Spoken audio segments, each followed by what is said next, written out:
Vamos a trabajar hoy día directamente en la audiencia final, así como la vez pasada trabajamos en todas las preliminares, lo que pasaba, el rol del abogado antes de la audiencia final.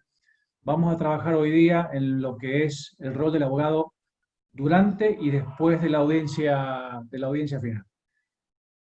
En este punto es muy importante que comprendamos que el rol del abogado es el momento más importante del proceso para el abogado y va a tener una oportunidad única de exponer su caso y explicar cómo su teoría del caso ha sido probada en la causa en esta oportunidad. La audiencia final está regulada en del artículo 200 al 203 del nuevo código, y según el doctor Darío Bermejo, que comenta la obra de la doctora Inés Raboy de Jansson, donde coordina también Patricia Canela, ex miembro también de esta Comisión de Derecho Procesal a la cual formo parte, y junto a la comisión redactora, recomiendo este libro tenerlo porque realmente hay muchas opiniones en la comisión redactora que son útiles al momento de analizar algunos artículos. Si bien acá el doctor Darío Bermejo no participó de la comisión redactora en forma directa, sí fue consultado en diversos temas. El doctor Darío Bermejo fue digamos, originalmente juez civil de la segunda circunscripción allá de San Rafael. Fue uno de los primeros que comenzó con las experiencias piloto en tomar audiencias orales vía digital, digamos, por ejemplo, las testimoniales y confesionales, al cual pude asistir en el año 2010 algunas. Estamos hablando ya de 10 años atrás, y actualmente es camarista de la Cámara de Apelaciones Civil y Comercial de San Rafael. El doctor Bermejo sostiene en este punto del artículo 200, que básicamente, bueno, es uno de los centros de la reforma, como ya hemos hablado, y dice que precisamente en la audiencia final es donde se contienen y respetan todos y cada uno de los principios procesales del artículo 2. Porque ya hemos trabajado este tema en muchos casos a lo largo de este curso. Pero sí hay algo que voy a mencionar que dice el doctor Bermejo en esta obra, dice que la audiencia final tiende a ser real el anhelo de la comisión redactora, en cuanto que el nuevo código exige una transformación no solo de la ley, sino de las conductas y de nuestros hábitos. Verdaderamente lo han logrado. Le puedo decir al doctor Bermejo y a la comisión redactora que verdaderamente han logrado un cambio de conductas y de hábitos, porque realmente estamos estamos generando una nueva forma de trabajo a partir del proceso concentrado en 2 audiencias. Este anhelo implica una serie de análisis que a continuación vamos a ir viendo. La fijación de la fecha de la audiencia final lo vimos anteriormente según el 173H, que decía que el juez podrá, no decía el juez deberá, el juez podrá fijar la audiencia final en ese momento, en el momento de la audiencia inicial, y para eso es bueno que lo haga de común acuerdo con las partes, o es sugerible que lo haga de común acuerdo con las partes, para que cada uno de los letrados también pueda trabajar con una agenda programada adecuadamente y no superponer audiencias, pero además con la finalidad de establecer también el plazo razonable en el cual se tiene que producir la prueba de acuerdo a la complejidad del proceso.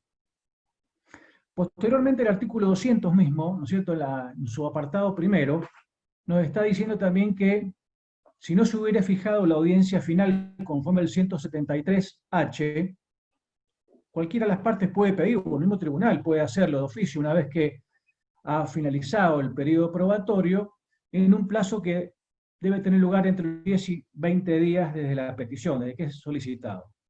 Con lo cual, estamos viendo que, al menos en la intención del codificador, no está fijado como regla que la audiencia final deba ser fijada en la audiencia inicial. Sin embargo, el doctor Bermejo en su obra, comentando estos artículos, y supongo yo que con la coordinación también de los mismos redactores de la reforma, señala que solamente, digamos que pueden haber razones excepcionales en las cuales no se hubiera podido fijar la fecha de audiencia final en la audiencia inicial. Y en estos casos, el código deja abierta la posibilidad de que se fije posteriormente cuando se haya producido la totalidad de la prueba o haya sido declarada la misma caduca. Lo que me llama la atención a mí es que se haya querido regular por la excepción y no por la regla. Si la regla hasta el momento no queda clara cuál es, según el código y según la interpretación literal, como dice el artículo 2 del Código Civil y Comercial, si la literalidad, si podemos interpretar la norma de su letra claramente, no recurramos a segundas y posibles modos de interpretarlo. Acá en ningún lugar del Código Procesal Comercial Tributario de Mendoza establece que deba fijarse la fecha de audiencia final. Sin embargo, ya es una costumbre que nos viene del protocolo de gestión de pruebas que se comenzó a utilizar con anterioridad a la 9001, y es una costumbre de los jueces fijarla en esa fecha de la audiencia inicial. Hay tribunales que no lo hacen, hay jueces que no lo hacen. El doctor Bermejo cree que esto conspira contra los fines de la reforma en cuanto a la necesidad de concentrar, de acelerar, de ser eficaces en una administración de justicia para obtenerla en tiempo oportuno, de tener un plazo de producción de prueba acotado. Creo yo que en algunos casos puede conspirar y en otros no, porque si realmente hay un sistema de gestión de procesos en los cuales uno está gestionando la prueba adecuadamente y el tribunal también la está gestionando adecuadamente, y no hay negligencia probatoria de las partes, no veo por qué fijar la fecha de audiencia final una vez que la prueba esté producida sea contraproducente o conspire contra la reforma, sobre todo cuando la fecha de audiencia final debe ser fijada entre los 10 y 20 días de la solicitud. Con respecto, estamos en el artículo 200, haciendo este análisis, vemos que los apartados 2, 3 y 4 se refieren todos a las notificaciones, ¿no? Donde, digamos, la modificación más importante es colocar totalmente, digamos, a cargo de las partes las notificaciones correspondientes y la verificación y el deber de que no fracasen, y si así pasara, debiéramos nosotros denunciar hasta 5 días antes del inicio, la fecha, digamos, de la audiencia final, en los nuevos domicilios, a los fines de que podamos notificar adecuadamente. Inclusive, también debemos nosotros velar para que lograr que, digamos, estén todas las partes, no únicamente los testigos y peritos, sino todas las partes debidamente notificadas. El tribunal velará por notificar al Ministerio Público Fiscal o Pupilar según el caso. Pero ya veremos la participación del Ministerio Público Fiscal y Pupilar con algunas cuestiones que trataremos de esta clase, que justamente vienen a cuento del 204 y siguientes, participe activamente de alguna de las audiencias, ya sea iniciales o finales, el Ministerio Público Fiscal. Causales de suspensión de casos de renuncia al mandato, perdón, estaba puesto. El código, la ley 9001 realmente es confusa, o digamos, no tiene un uso terminológico uniforme cuando se refiere a abogado, patrocinante, mandatario, de modo tal que eso amerita la necesidad de una reforma a los fines de que digamos, se unifique o al menos se clarifiquen términos utilizados en forma indistinta cuando bien sabemos que no lo es. Muchas veces sabemos nosotros que la parte concurre por su correcto. Bueno, el caso de la renuncia al mandato, decía yo que la verdad que no, está utilizado, nuestra norma utiliza de una manera bastante poco uniforme, digamos, el concepto de abogado, patrocinante, mandatario, y que sería recomendable para una futura reforma, digamos, unificar o aclarar, digamos, estas referencias, dado que acá, por ejemplo, no está considerado de ninguna manera la renuncia del patrocinante, aunque creo yo que debiéramos asimilarlo. Acá comenta el doctor Bermejo que en realidad esta norma, la del artículo 5, está relacionada justamente con alguna insana o mala costumbre en el fuero laboral, en donde a veces, digamos, a la parte que no le convenía la realización de la audiencia de vista de causa, renunciaba minutos antes o al día siguiente, o al día anterior, perdón, de la misma audiencia, o un rato antes, de esa manera obstaculizaba la realización de la audiencia. Bueno, digamos, ese vicio o desviación de conducta de los profesionales que observaron en el laboral hizo que en el fuero civil, en la reforma, se colocara esta particularidad en la norma, ¿no? Manuel, Es muy arriesgado igualmente realizar una... Sí, sí, perdón, ¿podrías compartir escucho. el Power? Decía entonces que también era realmente muy arriesgado, teniendo una renuncia al mandato o un patrocinio, aunque sea unos días antes, arriesgarse a hacer una audiencia final, ¿no? Sobre todo cuando haya una causa justificada para la renuncia. Es un tema interesante y esperemos que la casuística nos vaya deparando algunos resultados al respecto. En cuanto a las causales de suspensión de la audiencia, es decir, ¿cuándo se puede suspender una audiencia final? Bueno, a ver, en primer lugar, cuando haya una cuestión incidentales pendiente de resolución, claramente que obsten a la realización de la audiencia, ¿cierto? Claramente, y que no pueda, digamos, y que tenga que diferirse en el tiempo por alguna causa excepcional. El inciso 2 hablaba justamente del tribunal no integrado. Sería, la verdad, que una situación bastante excepcional, porque normalmente si el tribunal no está integrado, se integra con el subrogante legal, y ya vamos a ver eso qué consecuencias tiene.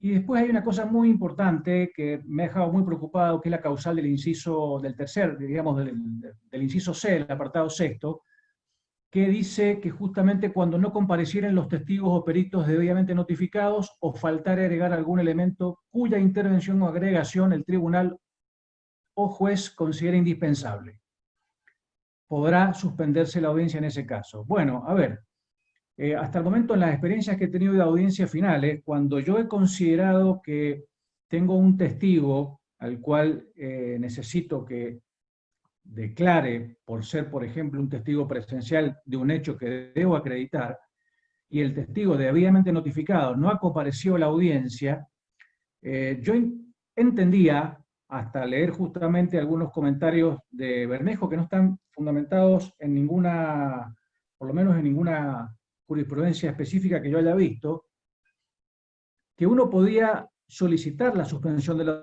audiencia, la parte solicitar la suspensión de la audiencia, y era prácticamente un derecho si había sido diligente la notificación del testigo. Bueno, en este punto, el doctor, cuando comenta este apartado de los 200, entiende que de ninguna manera, entiende, bueno, inclusive él sí cita un fallo de ICAPIF de la Cámara, justamente de la primera Cámara Civil y Comercial de la segunda circunscripción de San Rafael, atribución de un deber, mejor dicho, una facultad del tribunal, suspender la audiencia cuando considere que esa prueba no es indispensable a los fines de acreditar un objeto central del proceso. Lo cual, a ver, dejamos en manos del tribunal decidir sobre la pertenencia o no de un testigo, y la verdad que es bastante arriesgado. Él cita un caso en el cual se buscaba la declaración de un testigo para acreditar el domicilio real, y el tribunal entendió que no era necesario ese testigo porque eso podía acreditarse por otros medios de prueba, con lo cual no era indispensable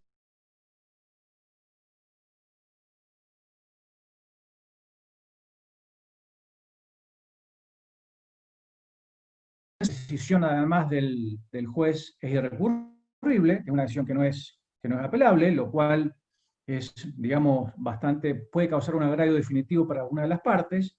Habrá que estar en ese momento muy atentos, los abogados, a los fines eventualmente incidentar o reponer si hiciera falta, en su caso siendo las reservas de nulidad para la alzada, ¿no? Pero me parece que se ha equivocado en la interpretación, en este caso el doctor Bermejo, porque para mí la interpretación adecuada que debe darse, sobre todo en cuanto a la diligencia probatoria, a ese apartado del artículo, del apartado sexto, inciso C, es cuando no comparecieren los testigos o peritos debidamente notificados. Punto. Coma. Ahí faltó algo, porque luego hay un disyuntivo: o faltar y agregar algún elemento cuya intervención o agregación el juez considere indispensable. Esto puede ser, por ejemplo, la agregación de una EB que estaba faltando a los fines de poder, digamos, cerrar la etapa de discusión y debate. Pero me parece que claramente la parte debe distinguirse y debe diferenciarse el caso de la notificación diligente a un testigo y cuando el testigo no ha sido notificado.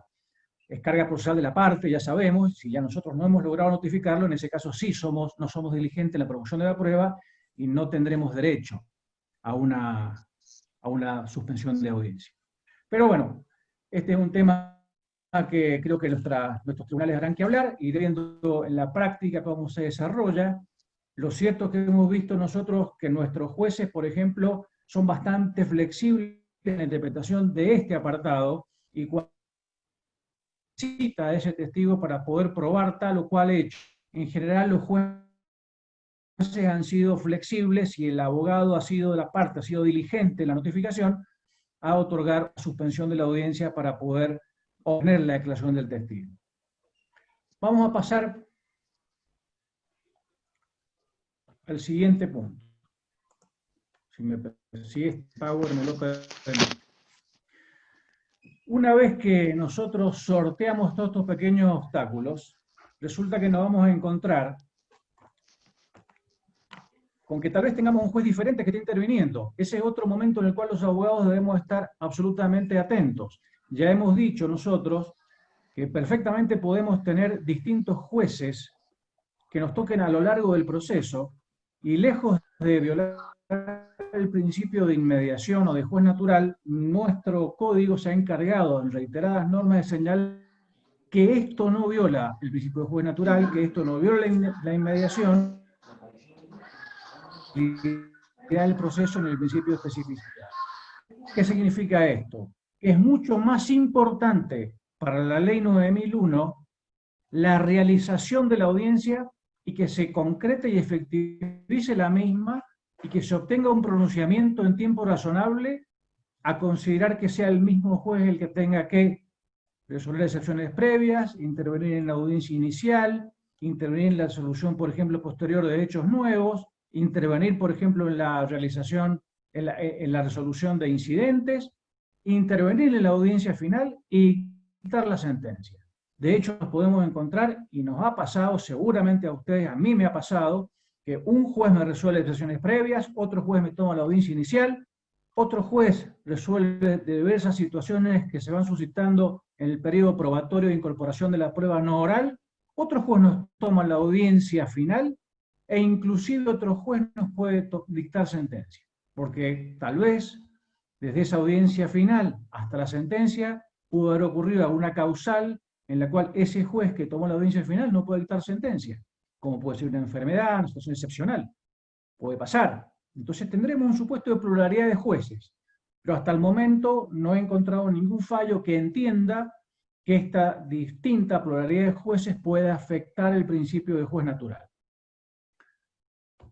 Por eso es lo que le acabo de explicar, los momentos importantes de audiencia inicial, audiencia final y sentencia. Perfectamente puede suceder que no tengamos nosotros el mismo juez, y sin embargo eso hasta el momento no ha sido considerado una violación al principio de juez natural, ni al principio, ni a la defensa en juicio. Pero sí exige de los abogados que estemos absolutamente atentos a esto, porque podremos, por ejemplo, realizar alguna recusación, eventualmente si no hubiéramos hecho uso, por ejemplo, de recusación sin causa, del artículo 13, podríamos eventualmente hacer uso de ese derecho de recusación al momento en que interviene un nuevo juez, el cual, por supuesto, nos tiene que el tribunal hacer saber quién va a entender. Y, por supuesto, tengamos en cuenta que este es un tema que merece también una reforma normativa.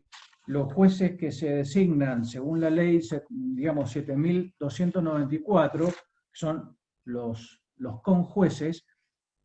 Estos magistrados no podrán ser recusados sin expresión de causa. Es decir, que si nos toca inclusive un conjuez subrogante de un juez y que vaya a dictar sentencia, en nuestro caso, porque el juez, por una situación excepcional, entró en licencia de enfermedad y por lo que sea tocó un conjuez a cargo, ese conjuez no podrá ser recusado sin causa, lo cual amerita que esta Ley 7.294, el artículo 7º, que es el que establece la forma de procedimiento de los conjueces, en algún momento sea revisada. En la Ley 9.001 nada dice al respecto de esto. Entramos en el artículo 201, que es el artículo de celebración de la audiencia. En el 201, nosotros vamos a encontrarnos con una principal característica liminar de la audiencia final, que dice el debate, que es la etapa de discusión, digamos, previa a la sentencia, será oral, público y continuo. La oralidad significa al modo de incorporación de la prueba al proceso. En ese sentido será oral, porque todo lo que pasará en esa audiencia, la incorporación de la prueba que se va a producir en esa audiencia, en ese juicio oral, se incorpora de modo oral. Publicidad, lo cual para nosotros como abogados resulta ser una cuestión trascendental, lo vimos en la clase pasada, y debemos exigir realmente que sean públicas. Actualmente, bajo el sistema de emergencia sanitaria que estamos viviendo, si hay algo que tiene poca publicidad son las audiencias iniciales y finales. La verdad que cada uno asiste de su escritorio a una audiencia final o inicial, si es que se puede hacer. Ya hemos visto que todas las audiencias presenciales y semipresenciales han quedado postergadas y deben reprogramarse. Todas las que han sucedido hasta el 11 de septiembre ahora deben reprogramarse en los próximos 60 días. Pero si han tenido la suerte de poder realizar una audiencia, esa audiencia, sin lugar a dudas, es pública únicamente para el proceso, porque no hay una plataforma, digamos, pública verdaderamente, ya sea con un VPN propio del Poder Judicial, o bajo alguna otra forma de live streaming, bajo inclusive una transmisión por Facebook de la audiencia. Debieran ser públicas verdaderamente las audiencias porque es la garantía de un acto de gobierno de uno de los poderes del Estado. Y actualmente eso no sucede. Digamos, ese es el principio general de la audiencia. Y continuo, eso hace la inmediación y hace a la unicidad del concepto de la audiencia, en donde distintos actos de naturaleza procesal digamos diferente se concentran en un mismo acto y deben resolverse sin continuidad. Por eso es que el proceso debe ser continuo. No deben existir, salvo situaciones excepcionales, momentos que generen esta discontinuidad.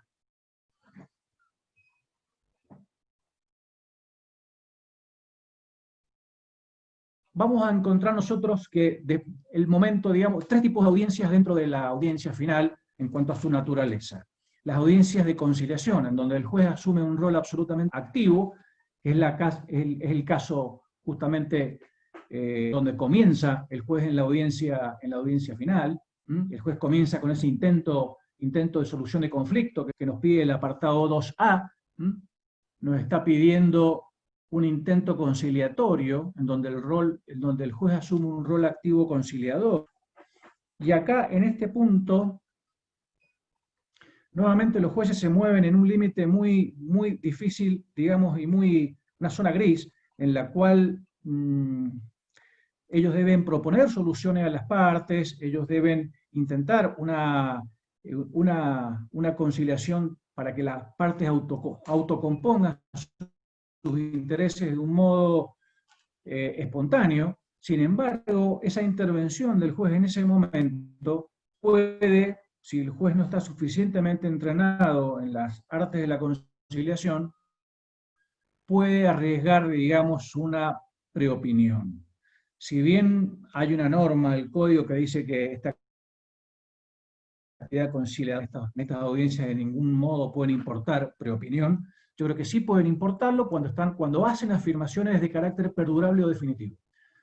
Las alegaciones hipotéticas, que es la que realiza el juez en este intento conciliatorio, en principio no serían consideradas como preopiniones o prejuicios, pero la verdad que es un límite bastante difícil de marcar para el juez, porque el juez de alguna manera asume su propia teoría del caso, a partir del estudio del mismo, teoría del caso que puede coincidir con la teoría del caso de cualquiera de las dos partes, y en ese caso, en un momento difícil de difícil decisión, ¿no? Porque el hecho de adherir a una teoría del caso o a la otra claramente implica una preopinión.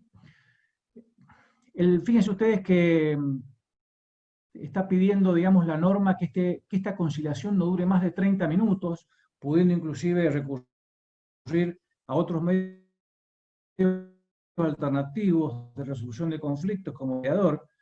Claramente estos 30 minutos resultan absolutamente exiguos, podría ampliar. Sin embargo, el plazo parece ser bastante preclusivo en el código, ya que dice un plazo no mayor de 30 minutos. Y los plazos, como ustedes saben, son preclusivos para las partes y también para el tribunal, ¿ah?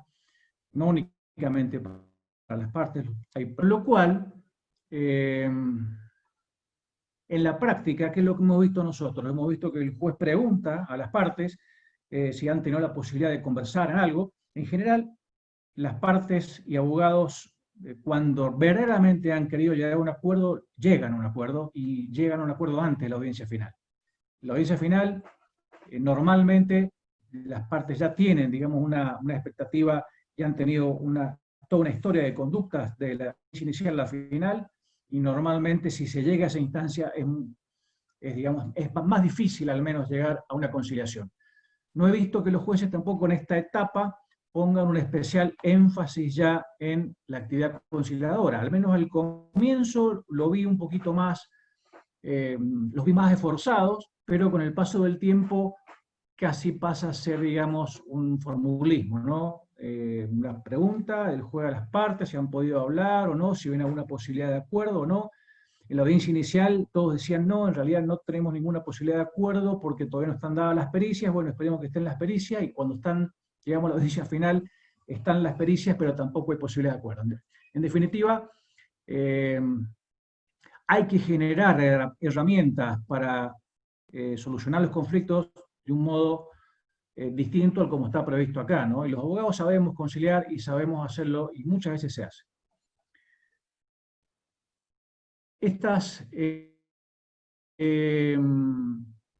Vamos a pasar ahora, dentro del mismo artículo 201, esto de la publicidad es lo que acabo de mencionar, ¿no es cierto? Las causas por las cuales podría no ser pública una audiencia final están enumeradas en la misma norma del apartado 1, que señala cuando la publicidad resulte inconveniente o se afecte el orden público. La verdad que la inconveniencia no alcanzo yo todavía a entender para quién sería inconveniente. Si es inconveniente para alguna de las partes, para todas las partes, para algún testigo. La verdad que esa referencia es uno de los principios liminares, fundadores, esenciales del sistema de la oralidad. No veo de qué manera una referencia tan liviana a la inconveniencia pueda ser fundante, digamos, de declarar una audiencia no pública, ¿no? Distinto cuando se habla de orden público, y me refiero que en este caso podríamos estar hablando, por ejemplo, de intimidad o el honor o menores, etcétera, ¿no? Pero acá ya la referencia es mucho más concreta. La referencia a inconveniencia es lo que me deja preocupado, porque da un margen de arbitrariedad, un margen de discrecionalidad, mejor dicho, en los magistrados, que en algunos casos puede caer en vicio de arbitrariedad. Bien, entramos en la segunda parte de esta actividad en la audiencia. Luego de la conciliación que vimos recién, en la cual podía o no haber una solución conciliadora o conciliada, hay una norma que es bastante curiosa, que es la del apartado C, que dice que, digamos, se dará lectura a la prueba para recibirse en la causa y se informará de los convenios efectuados por los litigantes respecto al objeto del proceso, los hechos sobre los que se coincidan como probados, así como las pruebas que se renuncian o desisten, y aquellas que hayan de producirse en la audiencia. Realmente este apartado, claro, por lo menos en la experiencia que yo he visto en los tribunales, de esta lectura. Primero, no está claro quién da la lectura, se dará la lectura. El objeto habla de que la lectura en principio la darían las partes, digamos, sugiriendo que se trata de una especie de alegato de apertura, por ejemplo, en lo que las partes pudieran en ese momento decir cuáles son los hechos que ellos esgrimieron en su momento, que eran los fundantes, o el objeto mismo del proceso, y que van a tratar en esta audiencia de valer ya producida pericial y de esta prueba testimonial o de estas aclaraciones periciales a los fines de que esto acredite mi versión de los hechos, en una especie de presentación del caso. La verdad que hasta el momento no ha sido de mucha utilidad. Tampoco, digamos, desde el tribunal se ha hecho una lectura de esto, simplemente se analiza qué prueba se va a producir, se le pregunta a las partes si no han venido, si renuncian a algún testigo o no, como, digamos, organizando logísticamente la audiencia, pero convenios efectuados por los litigantes respecto al objeto del proceso no se da lectura ninguno hasta el momento que yo conozca, ni tampoco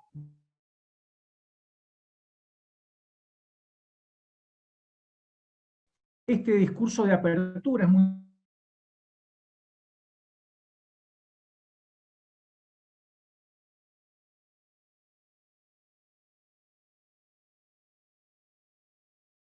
simplemente de decir, mire, yo en esta audiencia dije esto en la demanda, lo volví a repetir en la audiencia inicial y lo resumí de este modo: la prueba que produje en la etapa no oral me da la razón, y ahora en la prueba oral voy a terminar de ordenar esto para decirle a usted que mi teoría del caso es la que usted tiene que adoptar para dictar sentencia. Pienso que podríamos, es justamente inclusive para el juez que no haya estado absolutamente empapado el caso, es una manera de que escuche nuestra versión de los hechos antes, incluso a los testigos, de modo tal de que esté un poquito más empapado también en la realidad del expediente. El interrogatorio testimonial, bueno, acá podríamos tener charla solamente de este tema. Yo les diría acá que acá están en sistemas procesales, ¿no? El activismo judicial, más para el sistema uruguayo, y versus digamos, el sistema adversarial, más parecido al chileno, y más parecido al nuestro en el Código Podetti, ¿no? Sin embargo, los comentaristas de la reforma hablan de que nuestro código, nuestra ley 9001, ha adoptado un sistema adversarial de tipo moderado. Estábamos hablando del interrogatorio. No quiero yo extenderme en esto, acá hay muchos aspectos a considerar en el tema del interrogatorio, pero hay algunas cosas importantes que voy a remarcar. En primer lugar, dice el artículo, el 201.2.3, concretamente referencia a las pruebas, a la recepción de la prueba oral, dice que pueden el tribunal y las partes interrogar primero por el pliego de preguntas y luego libremente a los peritos y testigos. En este punto quiero dejar en claro que si bien no establece un orden el artículo, fíjense ustedes que si nos remitimos al 189 y al 190, se habla de que en el caso de los testigos, preferentemente se comenzará por los testigos que ha ofrecido la parte actora. Con lo cual el orden debiera ser, en este caso el mismo, comenzar con los testigos de la parte actora y preguntando a la parte actora, seguidamente preguntar la parte o contraexaminar la parte demandada, y en el sistema adversarial moderado, en el cual venimos hablando, en el cual el juez tiene una intervención relevante, dado que dentro de sus atribuciones está justamente buscar la verdad de los hechos, y fíjense, como dice el artículo, sin otra limitación que el objeto mismo del proceso, ¿no? La manera que podrá interrogar. Con lo cual, los jueces realmente han logrado tener amplias facultades en la 9001, digamos, acercándose más hacia un activismo judicial que hacia un sistema adversarial. Más que un sistema adversarial moderado, podríamos hablar de un sistema activista moderado, ¿no? Acá sugiero yo, para evitar que el tribunal comience preguntando y que podamos asumir, o que pueda el tribunal asumir equivocadamente una teoría del caso, su propia teoría del caso, y que esa teoría del caso no coincida con nuestra teoría del caso, que es un gran riesgo que corremos, sugiero no dejar de elaborar pliegos. Si bien ahora el interrogatorio es libre, fíjense ustedes que nos permite incorporar pliegos y además de tener la utilidad de que se debe comenzar primero por el pliego de preguntas, como dice el artículo, eso limita la posibilidad de que el juez comience preguntando. Lo lógico es que el tribunal intervenga al final. Así sucede normalmente, los jueces con buen tino lo vienen haciendo, sacándose alguna duda si es que hay algo que aclarar. Con lo cual, entendemos nosotros bastante útil esta referencia. Primero, la de tener el pliego por escrito, porque de esa manera evitamos una intervención directa del tribunal sobre el testigo. Y segundo, porque el hecho de tener el pliego, sobre todo si pudiéramos en el caso escribir el pliego para cada testigo que ofrecemos, de esa manera el juez sabe sobre qué preguntas, o mejor dicho, sobre qué hechos se ha interrogado ese testigo, lo cual también nos permite también a nosotros fundar la pertinencia de la declaración de ese testigo por haberlo expuesto oportunamente. Si este testigo va a dar fe de estos hechos, va a ser preguntado, va a ser interrogado de estas particularidades de la causa. Por lo cual sugiero yo siempre tratar de escribir el interrogatorio, eso limita discrecionalidades que pueda tener el tribunal y a su vez funda adecuadamente la pertinencia del testigo en el interrogatorio propuesto.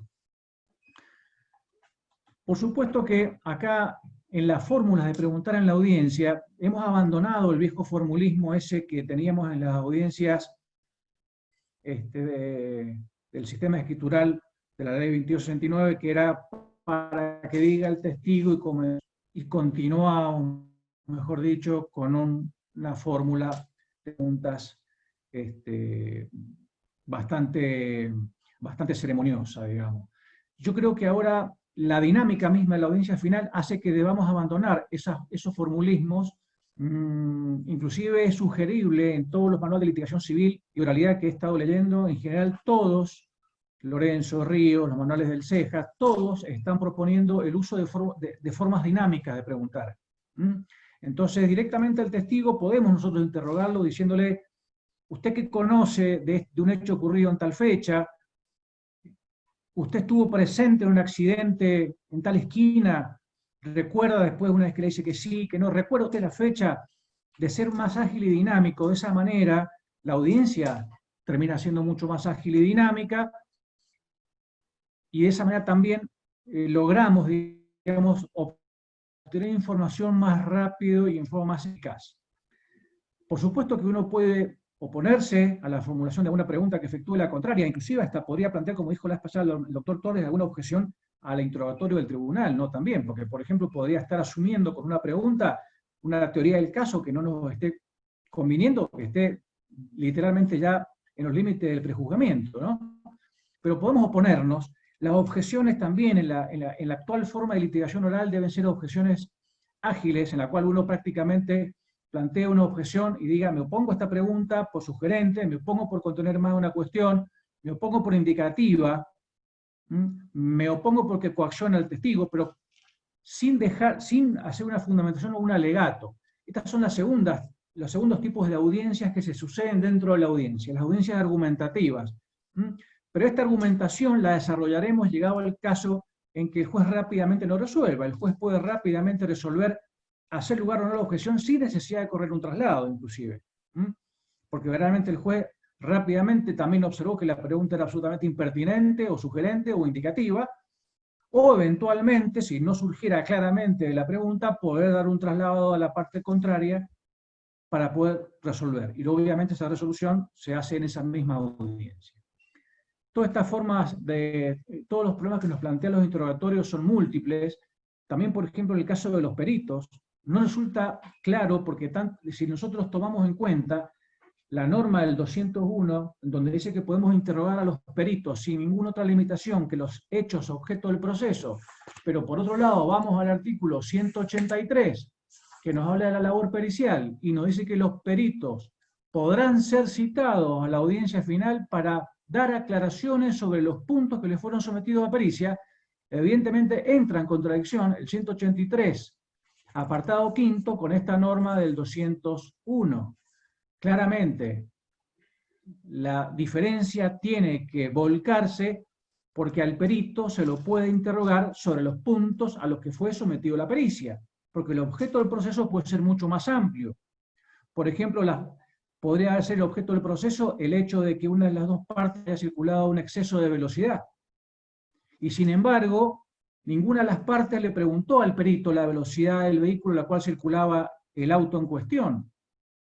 Y el perito no calculó las velocidades, ni se tomó el trabajo de calcularlas, porque nadie se lo preguntó.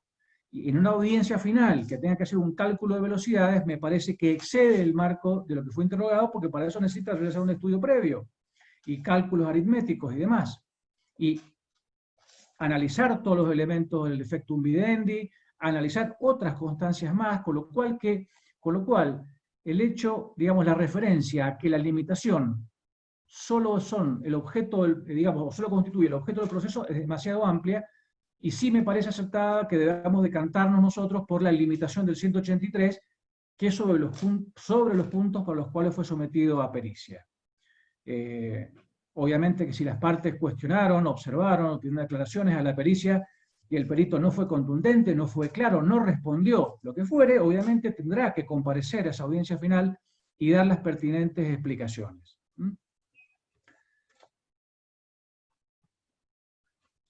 Los alegatos. Este es el momento, diría yo, culmine en lo cual los abogados debemos hacer, digamos, nuestro resumen final, es lo que también se llama alegato de clausura.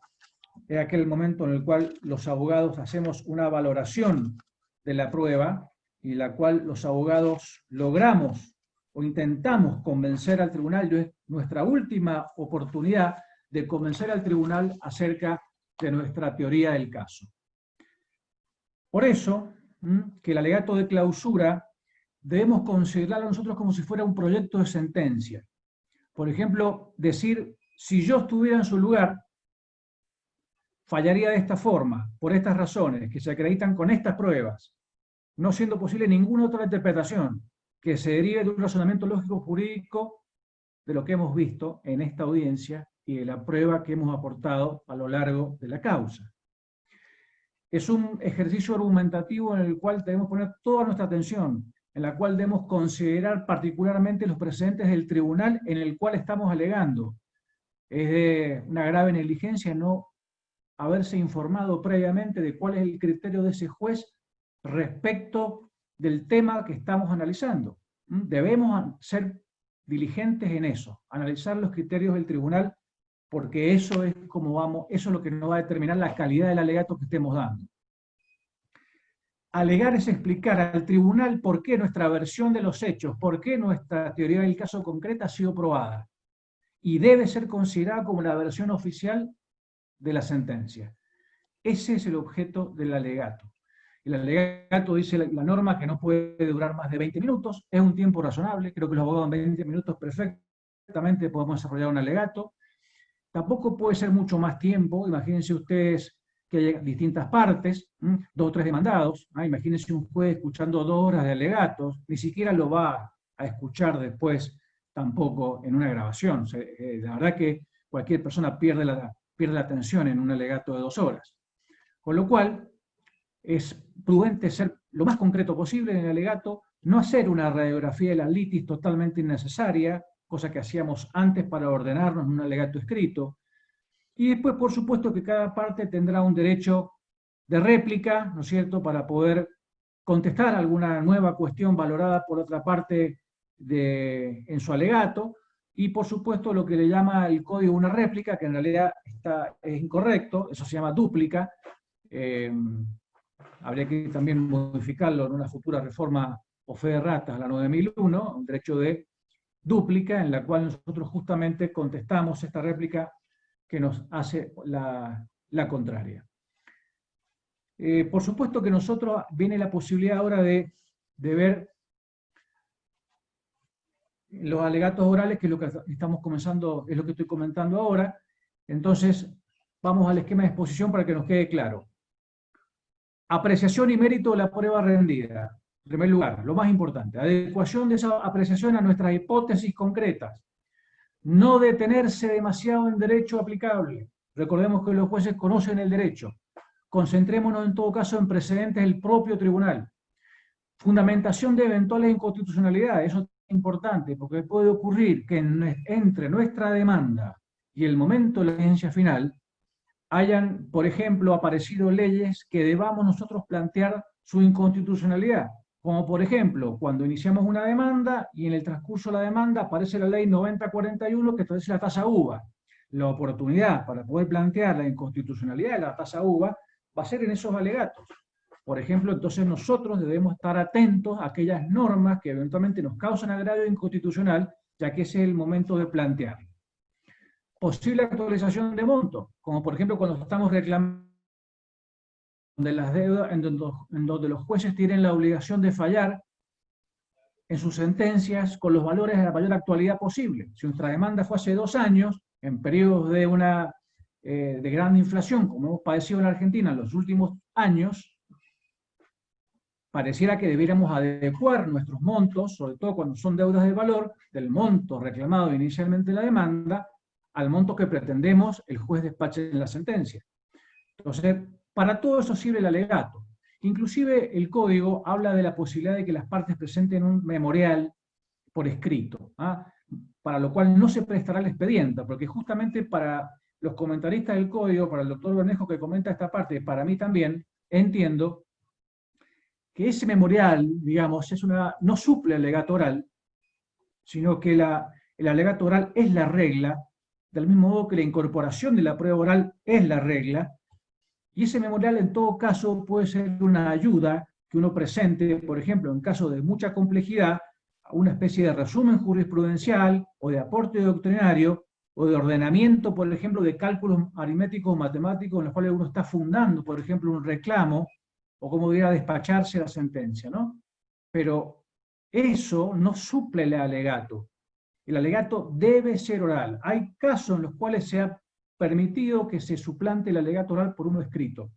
Y estoy viendo ya en muchos tribunales que el tribunal manda hacer los alegatos por escrito. Eso altera y atenta totalmente contra el sistema de gestión de procesos orales con un esquema de audiencia inicial y final. Eso no debiera permitirse. Sí debiera permitirse que en apoyo de su alegato oral los abogados puedan presentar un memorial, pero de ninguna manera eso suplantar el alegato oral. A menos que las dos partes estén de acuerdo en la presentación de alegatos orales, pero de ninguna manera la decisión del tribunal deberá ser esa como la regla. Posteriormente a esto, a los alegatos, una vez que ya hemos visto nosotros que se cierra, digamos que se alega, y acuérdense que después de que alegan las partes, toca la intervención de los amicus curiae, si es que hubiera sido admitida su intervención en la causa, pueden inclusive alegar ellos también. Ahora, sería razonable que los amigos del tribunal alegaran, en todo caso, antes que las partes, cosa que las partes eventualmente puedan rebatir algún aspecto de lo dicho por los amigos del tribunal que pudiera estar en consonancia o diferir con alguna de las teorías de los casos de las partes, y si así no fue el caso, y los amigos del tribunal alegaron con posterioridad a las partes, debiera dársele a las partes un derecho de réplica a aquel que quisiera utilizarlo después de que haya alegado el amigo del tribunal. Vemos también que acá no está colocada la posibilidad de que aleguen los miembros del Ministerio Público, ¿no? Y sin embargo, en el 204 y siguiente, que son los procesos de conocimiento especial, en este caso lo de consumo de mayor cuantía, sí nos está permitiendo, nos está exigiendo el 206, que es obligatoria la intervención del Ministerio Público Fiscal. ¿Qué pasa en estos casos? ¿Hasta dónde puede llegar la intervención del Ministerio Público Fiscal? Ya veremos alguna otra cosa que vamos a charlar enseguida. Pero en nuestros procesos, por ejemplo, no hemos visto que el Ministerio Público Fiscal haga uso, en estos procesos en los cuales es obligatoria su intervención, del derecho a alegar. Luego la audiencia final, finalmente los abogados no hemos terminado tampoco con nuestra actividad. la audiencia final no termina hasta que se dicta el fallo.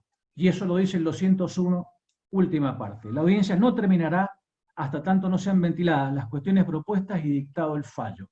Eso hace el principio también de continuidad de la audiencia. Y en nuestra labor, en esta etapa, luego de finalizada la audiencia final, es la del Contralor de la Función Judicial, que nos pueden ocurrir distintas vicisitudes en la práctica, como el de la morosidad judicial.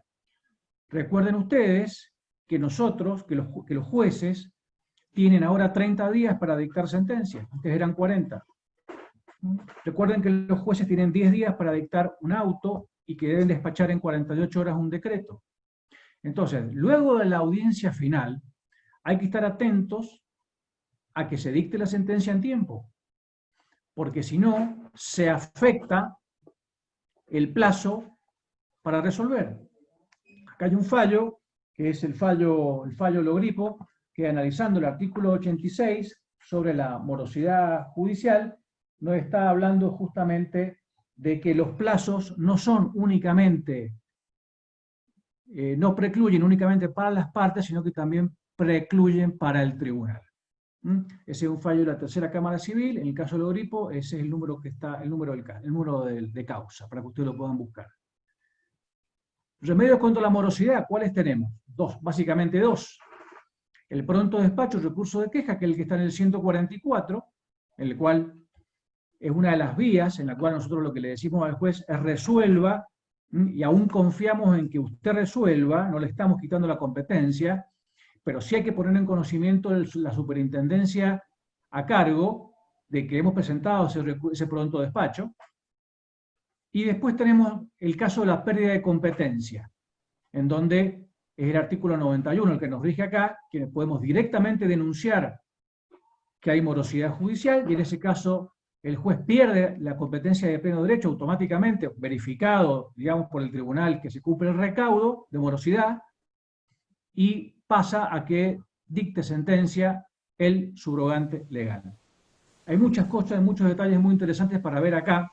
No me quiero demorar mucho en este tema, pero por ejemplo, el plazo en el cual debiera fallar el juez una vez que hemos planteado nosotros el pronto despacho o la queja del 144, eso es muy interesante. Pero motivo de otra charla en otro momento. Pero Manuel, además, ¿por qué debemos...? Perdón, Martín. Sí, quisieras adelantar el Power porque yo sé que hay más filminas y que está en interrogatorio, no sé si lo has podido, quizás lo podrías anotar. Sí, vamos a tratar de hacer lo que se pueda con el tiempo. Esto, lamentablemente, la tecnología nos ha sacado unos minutos de esto para darle ritmo, pero bueno, vamos a ir tratando de resumir. Les decía que es muy importante el seguimiento que hacemos después de la audiencia final, por ejemplo, frente al tema de litispendencia. Puede pasar perfectamente que tengamos una situación nosotros en la cual nuestro proceso no pueda terminar porque exista, por ejemplo, una situación de prejudiciabilidad, o porque, por ejemplo, hay un incidente todavía de pendiente resolución. Recordar que los incidentes sí son motivo, digamos, de caducar y de perención por el 78, la caducidad no se eliminó en esos casos. Y acá, antes de entrar en las conclusiones y propuestas de reforma, quiero yo hacerles una pequeña, digamos, una pequeña presentación, porque nos está acompañando acá también en esta clase, Martín, no sé si yo te lo había comentado, está presente, nos está acompañando una fiscal de la tercera, una fiscal civil comercial y laboral de la tercera nominación de la provincia de Córdoba, en la cual, que es la doctora María Lourdes Ferreira. La doctora Ferreira sí tiene intervención activa en las audiencias finales y en las audiencias iniciales que están en estos momentos en protocolo de prueba en Córdoba, lo cual me comentaba la experiencia y me resulta absolutamente novedoso, y me gustaría a mí preguntarle a la doctora Ferreira de por qué en Córdoba el Ministerio Público interviene en las audiencias finales. Muy bien. Buenas tardes a ustedes y al doctor Linares que me invitó. Nosotros intervenimos en las audiencias finales porque la ley 10.555, que es la de juicio oral, se aplica en los juicios que son de trámite abreviado y que tienen que ver con defensa del consumidor. Entonces, desde la defensa del consumidor y el orden imperativo que ésta tiene y la intervención obligada que nosotros tenemos, que a su vez nuestro Tribunal Superior ha interpretado como que somos parte en el proceso de consumo desde lo sustancial, no meramente controladores del trámite, de la competencia y la jurisdicción, nosotros entonces intervenimos en representación no del actor o del demandado, sino de la clase de consumidores. Y si bien somos 3 fiscales y hay 52 juzgados, de los cuales 10 están haciendo esta experiencia piloto, no tenemos instrucciones impartidas todavía, y mejor que no las tengamos, porque así hemos podido ir incorporándonos de a poco en la intervención y en la asimilación del proceso oral. Nosotros somos 3, una está jubilada, y entonces nos tenemos que hacer cargo entre 2 fiscales, y hemos optado, por lo menos yo, mi compañero no va a todas las audiencias, yo voy únicamente a la audiencia complementaria. He ido a una preliminar, y por supuesto que siempre hacemos falta, porque colaboramos mucho con el tribunal. Esa es la ventaja de nuestra participación, y eso es lo que les vengo a contar a ustedes, más allá de la plataforma jurídica, en base a qué yo intervengo, sino la experiencia personal que he tenido desde mi calidad de fiscal civil, porque lo primero que hago en estos procesos orales, que tenemos que dar, estamos con la inmediatez, y que tenemos que tener cierta empatía, y tenemos que ser accesibles para una tutela efectiva, y tenemos que darle un lugar al justiciable para la imagen que nosotros tenemos de la justicia, y creo que también ustedes, como abogados, tienen una imagen de nosotros, y eso lo tenemos que revertir, en el sentido de que tenemos que trabajar como equipo para hacer justicia. No son los abogados contra los jueces, ni los jueces y fiscales contra los abogados. Entonces yo me tomo en el lugar que yo ocupo, después que alega, bueno, se toma toda la prueba, los testigos, las periciales, la juez preguntan según los pliegos, como dijo el doctor Linares, la juez aclara algo, las 2 partes, yo también puedo preguntar, y después que cierra toda la prueba, se hace el alegato. Me pasó la primera vez que fui a una audiencia que me hicieron alegar antes o después del actor, luego alegó la demandada, y entonces yo tuve que pedir la palabra de nuevo, porque en realidad la función mía es como cerrar en defensa de los consumidores, que es el motivo por el cual intervengo. Así que a mí me facilita el cargo que tengo y el lugar que ocupo para lograr la conciliación. Y entonces, ¿qué es la finalidad de este proceso oral? Además de la inmediación, es que resolvamos las causas ya. Entonces, aunque los abogados tengan el prejuicio que se puede proponer que conciliemos para no dictar sentencia, no es así. Es para terminar y que el justiciable se vaya con la solución en su bolsillo. Entonces yo, antes de entrar, que he leído el caso y que averiguo cómo es, le pregunto qué posibilidades de propuesta hay, qué posibilidades de arreglo. Eso lo estoy haciendo en la audiencia complementaria. En la audiencia preliminar que no he ido, también podrían conciliar. Y hasta ahora, en todas las audiencias que he ido, como sé el criterio que tiene el tribunal, a lo mejor los abogados quizás lo tengan, pero están empapados en su defensa, y tienen el paradigma, a pesar de que tengamos esta nueva propuesta de trabajar, incluso esto que hemos hecho, los otros días tuvimos un testigo que aparecía en pantalla, que no estaba. Se maneja con la misma actitud y forma de los juicios tradicionales. O sea, cuestionar... Doctora, en la experiencia que han tenido ustedes, ¿logran más conciliaciones que sentencia o cómo? Logramos muchísima conciliación, no sé estadísticamente, pero las que yo he ido, hacemos un acuerdo. ¿Y por qué? Porque al hablar desde la defensa del consumidor, siempre estoy hablando, con la carga que tiene que tener el proveedor, toda la ley de defensa del consumidor, el régimen protectorio del consumidor, da vuelta todo el proceso de alguna manera.